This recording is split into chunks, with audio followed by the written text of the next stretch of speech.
Hello folks, welcome back to Canada's Boxing Channel.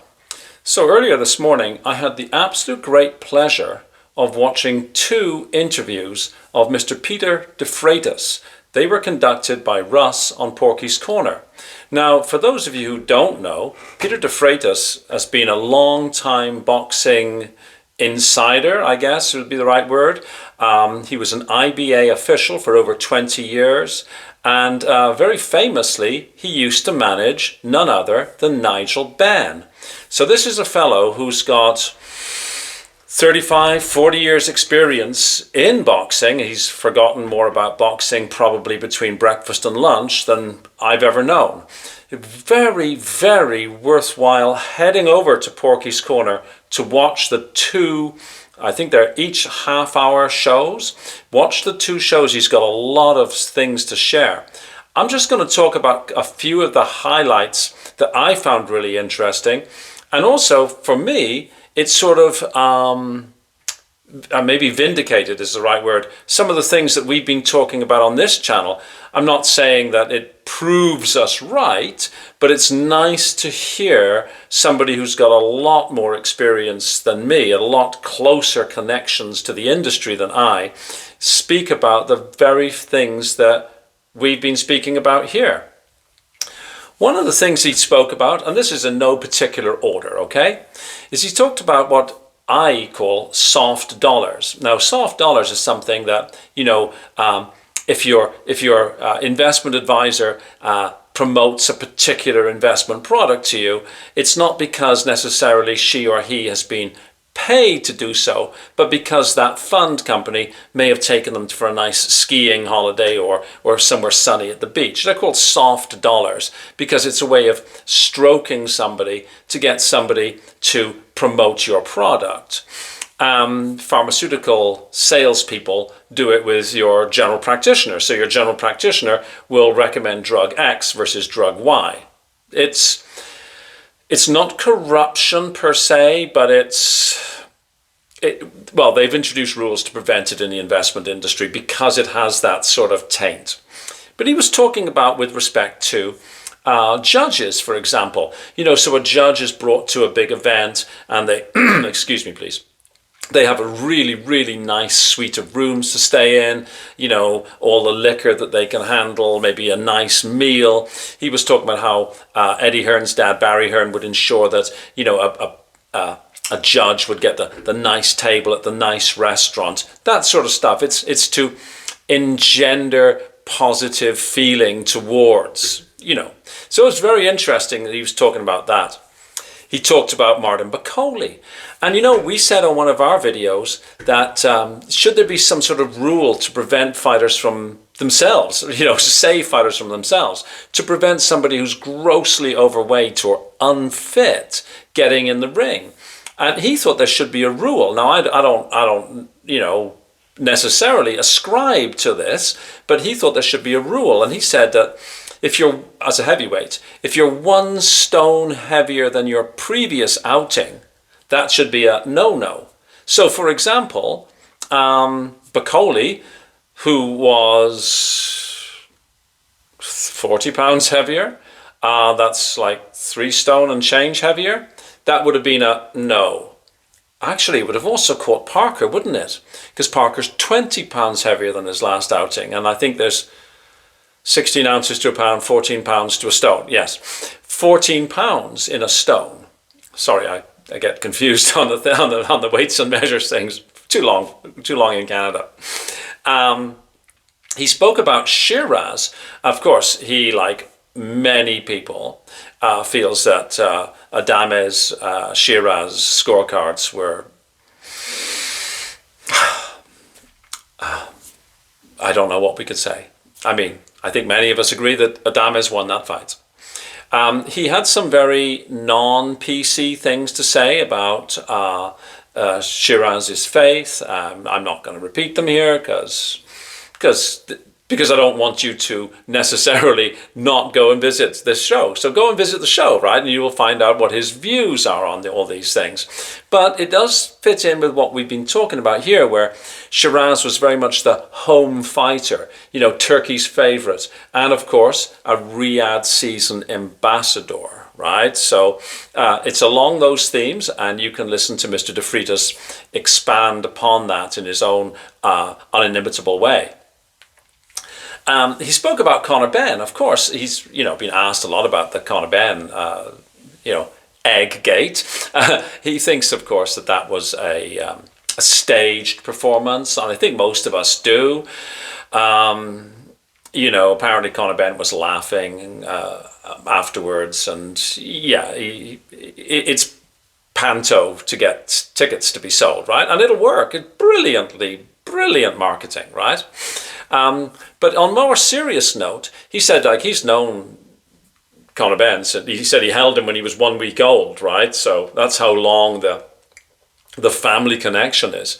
He said that we really need to know why and how substances got into Conor Benn's system.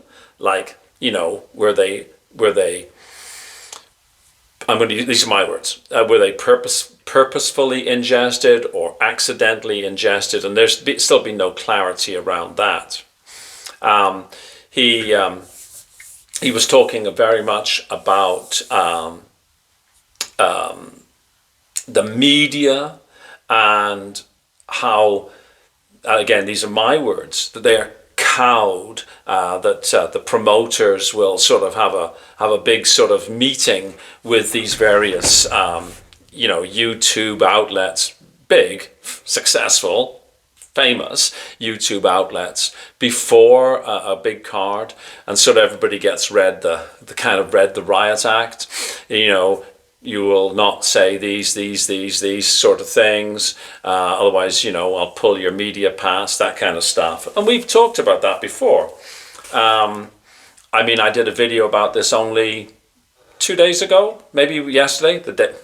When you're retired, the days are all the same, right? Every day's a Saturday, so honestly, I don't remember. We listen to these PR outlets now. We don't listen to real, true media outlets. There's nobody left writing. There's nobody left that is prepared to write. You imagine reading a really good article in the Daily Telegraph, getting into the nitty-gritty. Well, you're not going to read it, right? It's barely reported upon in most serious media outlets. They barely report upon this, right? And we've talked about this. It's very, very distressing, actually. I fear. I'm sort of going off on a tangent now, but bear with me. I fear that boxing is going to become very much like the WWE. It's going to be entertainment. It's a business first, entertainment second, a political vehicle to pass along a message third, and for that I'm talking about Saudi Arabia, and fourth, a sport, maybe. It might have always been this way. There was always politics involved in boxing, of course, who gets to fight whom. And, I did a video which will be uploaded tomorrow, I think, about, the great Jack Johnson, who was denied a shot at the heavyweight title because of the color of his skin. It's different now, but there's still stuff going on. And of course, it's entertainment for the masses, right? So let's have a good narrative. Let's have a good, he's a bad guy. He's a good guy. It stops people thinking, and it makes people cheer for the good guy and boo for the bad guy. So it's sad because it actually is quite destructive to the sport that I love, right? Deleterious is the word I was going to use, but one of my subscribers, Joe, will just pick me up on it for using big words. Shout out to Joe Studdard. Anyhow, when he got to talking about Daniel Dubois, it was very interesting because he said, and these are my words, okay, that he thought that there could have been two things. And this is where, I'm particularly happy because I alluded to this, as did G-Man Boxing, but then some other channels, poo-pooed it as sort of, conspiracy theory bullshit. But he thought of two things. He thought that Daniel may have had a test that showed an adverse finding. He wasn't suggesting for a minute, and neither am I, that there was a purposeful ingestion of a steroid. But, people can take things like an over-the-counter medication and something can be on the banned list, right? So he thought of that. And he thought then that, they would pull him from a fighter safety perspective because had he taken, like NyQuil is a popular over-the-counter thing here in Canada. Had he taken NyQuil, or he didn't mention any of these things, right? But and it contained something that was banned, and then of course he laid out Joseph Parker. Parker may have had a cause of action by way of civil litigation to say, well, you had this banned substance in your system, entirely innocently. But of course, if it's in your system, it's better for you to maybe not fight than run the risk of this coming out down the road and being tied up in litigation for potentially for years, right? So, I'm using, these are my words, but he was sort of alluding to that. And he thought the other thing was that maybe the deal was already in place for Daniel and Alexander Usyk to fight. And he thought that, when Usyk arrived and sort of signed off on the deal, that then cleared the way to that rematch. And so it's better then not to have a hurdle of Parker, because you could lose and then you've lost that undisputed bout that's sort of already now inked, and that would of course again have a really negative effect on not only that event but on Daniel's career. And that was the point that G-Man Boxing was making the day after, I think, Daniel pulled out. But one thing he was very clear on, and I'm going to quote, so these are his words, not mine. I don't believe he was meaning Dubois, I don't believe he's genuinely got an infection. So that was, I thought, the most firm and unequivocal statement that I've heard from somebody who's very, very close connected to the boxing world.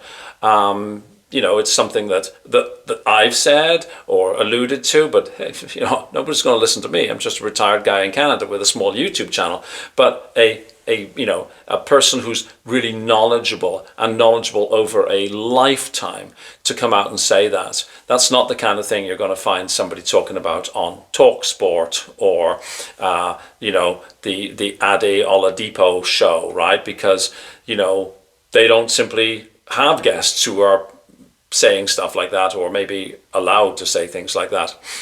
Anyways, I strongly recommend you go over to Porkys Corner. I think pretty much everybody who watches this channel probably watches that channel. It's probably an hour in total of listening to Mr. DeFreitas talk.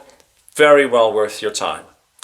Okay, please like, please share, please subscribe, please ask your friends to subscribe. Please ask even those people who you aren't friends with to subscribe. We're trying to grow, and we're growing good, which is awesome. I'm so excited about this. You can tell. I mean, this is, I'm far more excited about this than I was when I was working. Anyways, most importantly, have a fabulous day wherever you are in the world. Cheers. Thank you. Bye-bye.